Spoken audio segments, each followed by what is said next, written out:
Praise the lord. దేవుని పరిశుద్ధ నామమునకు మహిమ కలుగును గాక. ప్రియులారా, దేవుని మహాకృపను బట్టి వేలుపూరు ప్రాంతంలో విస్తారమైన వర్షము, ఈ పంటలకు కావలసిన వర్షమును దేవుడు సమృద్ధిగా ఇస్తూ ఉన్నాడు. అందును బట్టి దేవునికి మహిమ కలుగును గాక. ఈ వర్షము లేని ప్రాంతాలలో కూడా దేవుడు సమృద్ధిగా వర్షం ఇచ్చును గాక.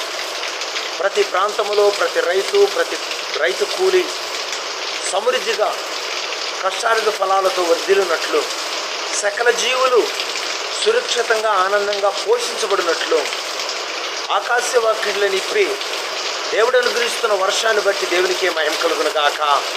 ఈ వర్షం లేని ప్రాంతాల్లో కూడా దేవుడు వర్షాన్ని పంపించాలని ప్రార్థన చేస్తూ ఉన్నాం. దేవుడు మిమ్మల్ని అందరినీ దీవించును గాక. ఆమేన్.